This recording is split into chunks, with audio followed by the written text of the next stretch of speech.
Kapten Malaysia Faisal Halim langsung sesumbar setelah Harimau Malaya meraih 2 kemenangan di laga uji coba jelang Piala AFF 2022. Permintaan Timnas Indonesia jelang Piala AFF 2022. Yang pertama, penginapan yang nyaman. Muhammad Iryawan menyatakan bila pihaknya sudah menyiapkan Hotel Fairmont di Jakarta untuk jadi tempat istirahat para pemain Timnas Indonesia selama Piala AFF 2022. Dan tidur pun kami akomodir di Fairmont supaya mereka lebih nyaman dan saya menyampaikan kalau semua diakomodir oleh federasi, kamu harus bagus dong, kata Muhammad Iryawan. Yang kedua, pemain minta sepatu. Muhammad Iryawan menyebut bila para pemain Timnas Indonesia meminta sepatu baru untuk Piala AFF 2022 kali ini.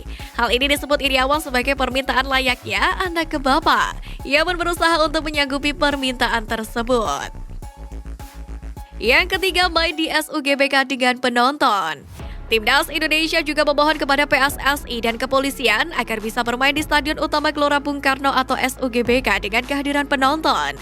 Sintayong memahami bila polisi susah memutuskan apakah laga Timnas Indonesia bisa ditonton atau tidak karena adanya tragedi Kanjuruhan. Namun ia memohon karena anak asuhnya butuh dengan supporter saat berlaga di Piala AFF 2022. Usai bantai Baladewa, Kapten Malaysia yakin Timnas Malaysia bisa bersaing. Kapten Malaysia Faisal Halim langsung sesumbar setelah Harimau Malaya meraih 2 kemenangan di laga uji coba jelang Piala AFF 2022. Malaysia mendapatkan kritikan ketika banyak pemainnya yang menolak bergabung ke timnas. Meski begitu, tim asuhan Kim Pan-gon membuat kejutan di laga uji coba, di mana dalam laga uji coba melawan Kamboja, Harimau Malaya menang dengan skor menjanjikan 4-0. Malaysia baru-baru ini meraih kemenangan menghadapi Baladewa. Tim asuhan Kim Pan-gon menang dengan skor 3-0. Impresif di 2 laga uji coba, Kapten Malaysia yang bernama Faisal Halim menyebutkan bahwa rekan-rekannya pantas untuk berseragam Malaysia. Ia menyebutkan tim kali ini bukan skuad B. Lebih lanjut lagi, pemain berusia 24 tahun ini menegaskan bahwa Malaysia bisa berbicara banyak di Piala AFF 2022 berkaca dari hasil laga uji coba.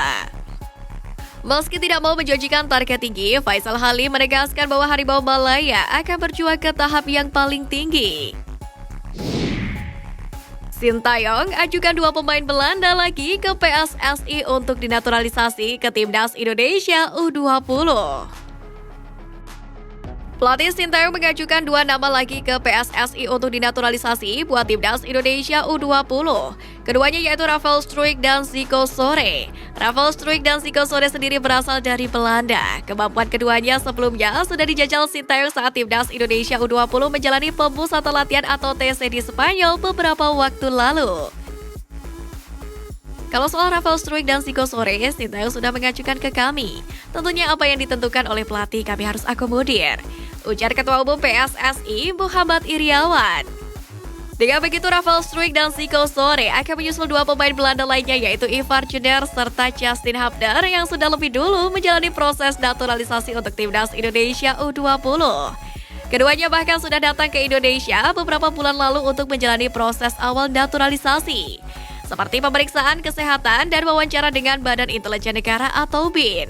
Lebih lanjut lagi, Iwan Bule mengatakan bahwa akan ada calon pemain naturalisasi yang datang ke Indonesia dalam waktu dekat. Namun, ia tidak mengungkapkan siapa sosoknya. Kehadiran pemain naturalisasi ini sendiri diharapkan bisa menambahkan kekuatan Timnas Indonesia U20 di Piala Dunia U20 2023. Pesta sepak bola level usia terakbar di dunia ini sendiri bakal digelar di tanah air pada 20 Mei hingga 11 Juni 2023 mendatang.